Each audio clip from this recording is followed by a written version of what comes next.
You know, I used to aspire to be a self-made entrepreneur. I had big, ambitious goals. I wanted success on my terms, and I was working so hard, hustling and grinding just to make it happen. But instead of getting closer to my dreams, I was burning out.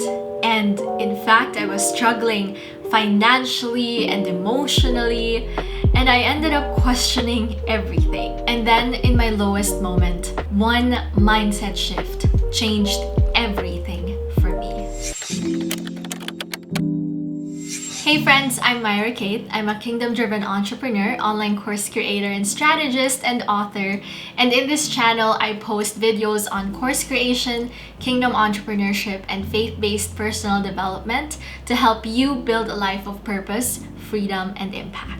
Today, I just want to have a real and honest conversation with you. One that I wish someone had told me before when I was just starting out in my business. Because if you're an entrepreneur or a coach, an author or a course creator, and right now you're feeling overwhelmed, stuck, or unsure about everything, but you know you have that desire in you to be a successful entrepreneur and a course creator, then I want you to hear this.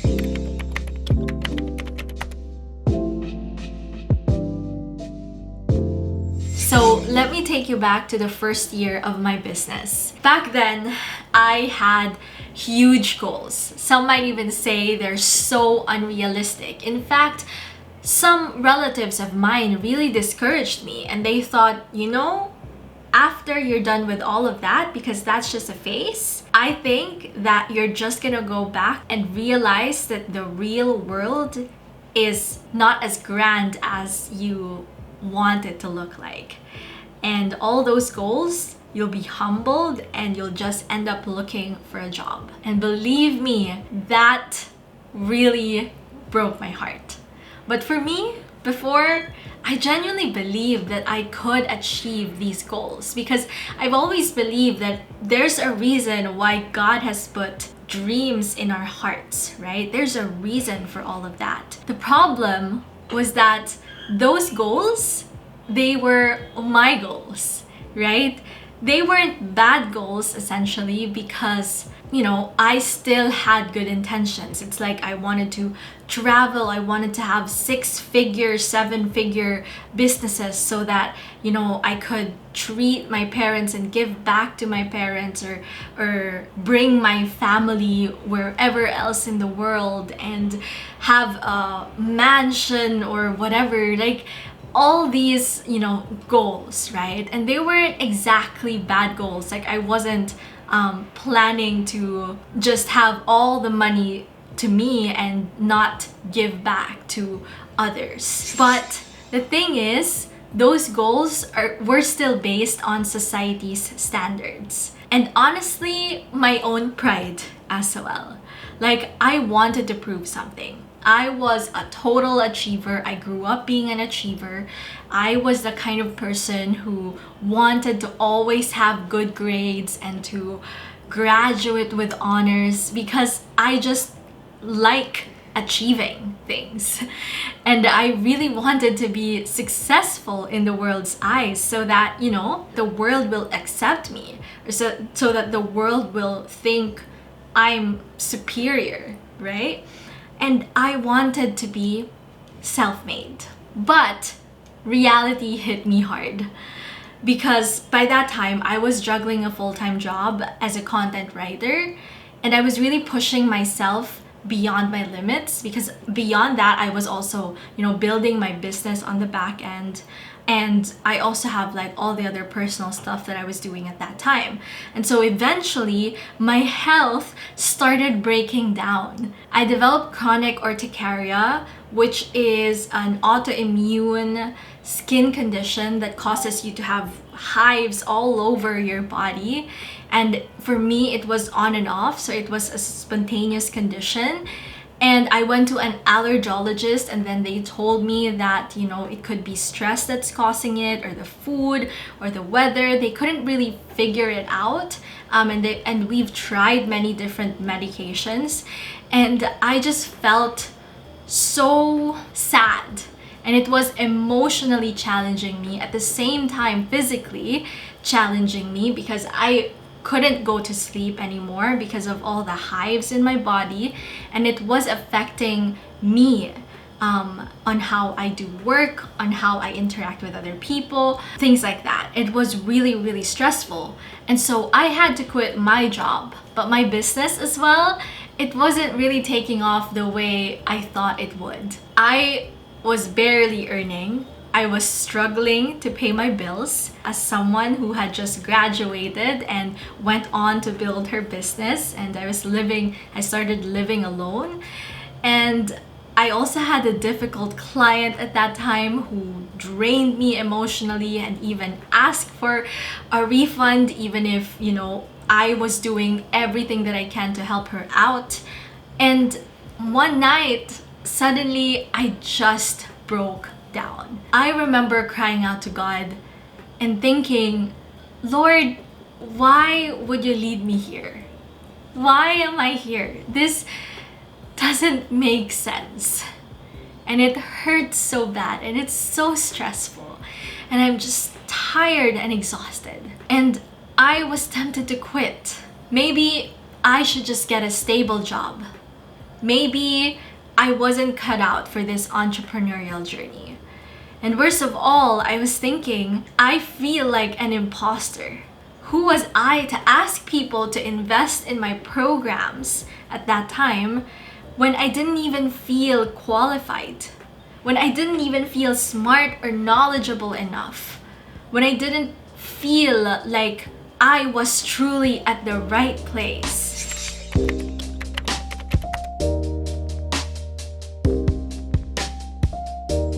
That night, when I had nothing left, I surrendered to God. That's it, I thought. That's it.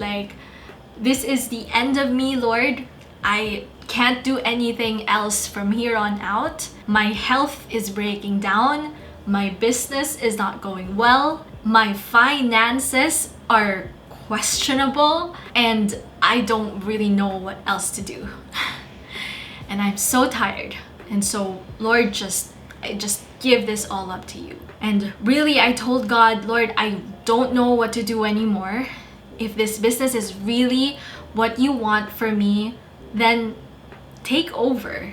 Because I can't carry this by myself anymore.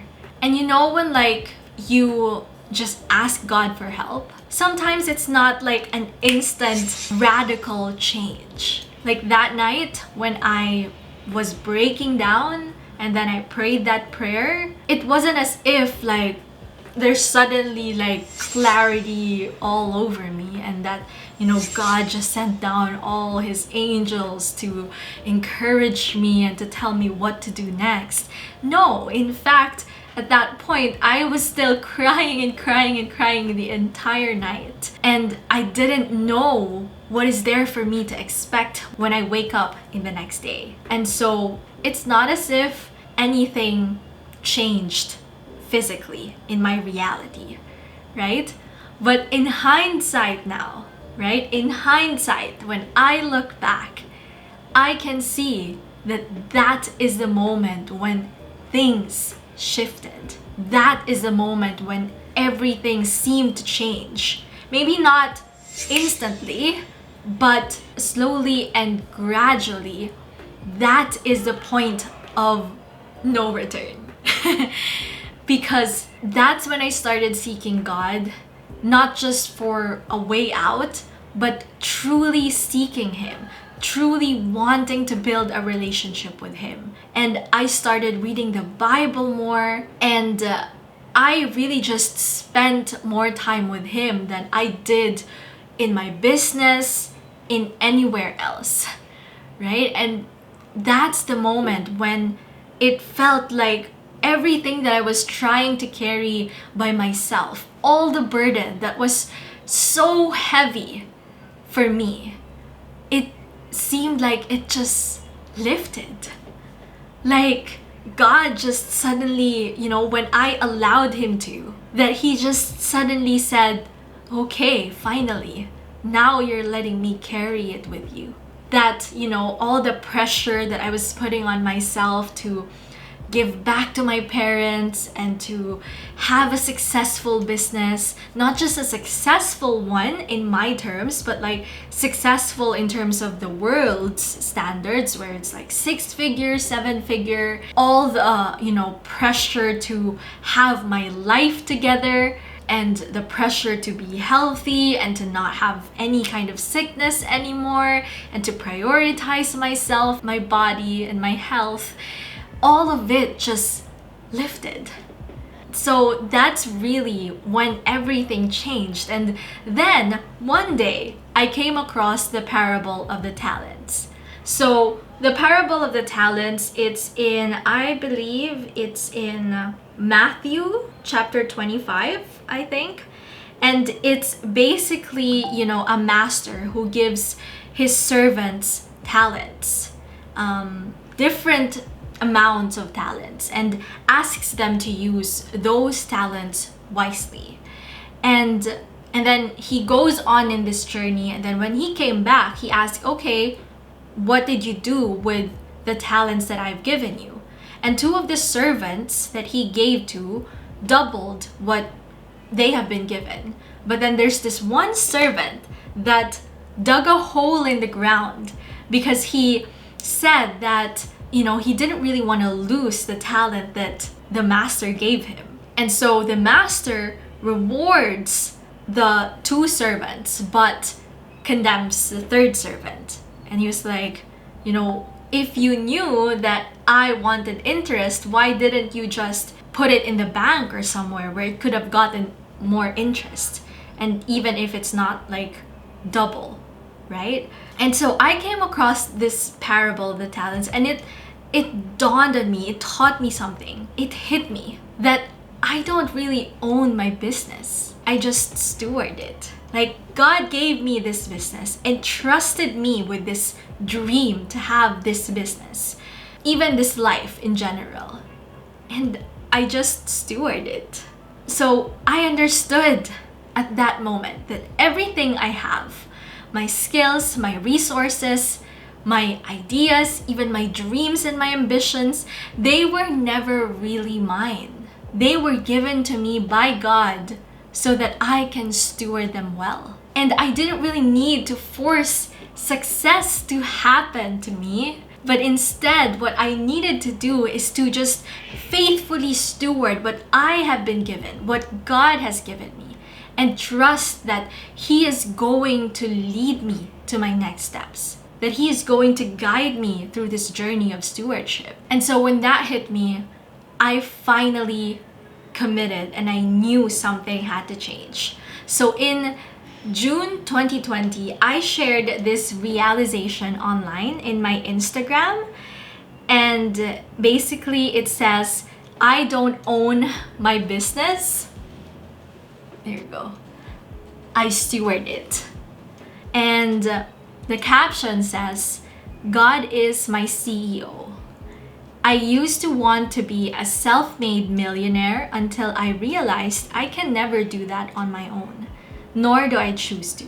Whenever I show up and serve through this business, I want my audience to see beyond me. I want them to see Him. I want to represent His character. Imperfectly, yes, but progressing. That's what matters after all. So my goal is this. You know those times when you succeed and people can't believe it and are like, how did you do it? And my answer would be, God did it all. I just followed His instructions. Are you a believer too? As an entrepreneur, have you fully surrendered your business to Him? P.S. I received a new assignment from God. If you've seen my stories, you know about it. I recently announced that I'm working on launching a course that will help you package your expertise, skills, coaching to a successful online course. In order to tailor fit my course content to everything you actually need, I'm looking to chat with female coaches, freelancers, or service-based entrepreneurs. I only have 2 slots 2 slots left though. So if you feel like this course is something you're interested about and you'd like to take part in this creation, send me a DM. The latter part is basically me, just taking action and making sure that I'm doing market research before I go full force on the next step that God wanted me to do, which is to create that course. And then eventually that's when He guided me to offering, the course creation services that I have now. And those ideas never really happened in my mind at all before then. It was only at that moment when I surrendered that I thought of doing those things and taking action that way. And so from that moment on, I made a commitment. Jesus is my CEO. That I'm not just making Him as the Lord and Savior of some aspects of my life, but He's going to be the Lord of all for me, including my business, including my dreams, including my finances. The things that I was having trouble entrusting to Him at first, because I thought I had to take control, right? And I had to figure things out so that I would be successful and so that I would achieve my goals instead of His goals and His dreams for me. When before, I was making my own plans, right? And I was just asking God to bless them. So I would make my own plans and I would tell God, Lord, here are my plans. Go ahead and bless them. Go ahead and make them happen for me. It's like treating God as a genie, right? But now I start with God, always. Instead of saying, here's my goal, now how do I achieve it? I ask first, God, where do you want me to go? What do you want me to do? It's like Moses in Exodus chapter 33 verse 15, when he said, if your presence does not go with us, do not bring us up from here. And let me tell you, sometimes God's plans don't really make sense. Sometimes the steps that He leads me to don't look strategic or wise in the world's terms, right? And you're gonna think, oh my gosh, Lord, why are you telling me to do that? When I don't have the money for that, or I don't have the resources for that, or I don't think I'm smart enough to do that, or people might judge me if I do that. And then it really doesn't make sense. But every single time though that I follow His leading, He just never fails, because I have peace and He always provides. And it's always like this surprise, an exciting journey. It's like an adventure. And whenever I would say, okay, God, lead me to it, and then something happens, and it happens exceedingly abundantly above anything that I can imagine. I was like, Lord, I see you. I see you. I see what's happening. I see your hand at this. And so it's now become that adventure. And again, it's like Moses said, Lord, I don't want to go anywhere if you're not going with me. And that is how I run my business now. I would tell God, if you want me to do this, I'll do it. If you don't want me to do it, I don't want it. Even if it looks like a really good opportunity, I don't want to do it. Recently, I had to say no to a really good opportunity.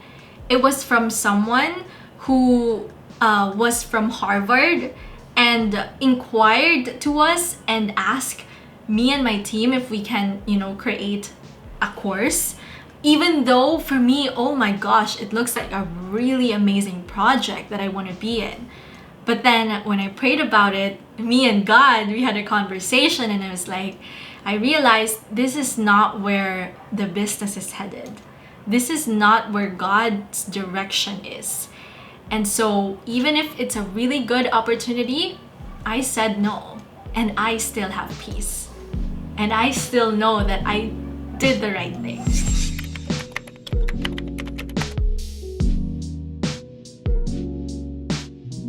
And so, friends, it's not always easy to surrender. But I've built habits to stay grounded as a steward. And these are things that I also recommend you to have. First things first, in the day, when the day starts, I start my day by reading the gospel and by reading devotionals as well to really understand and meditate on the word of the Lord.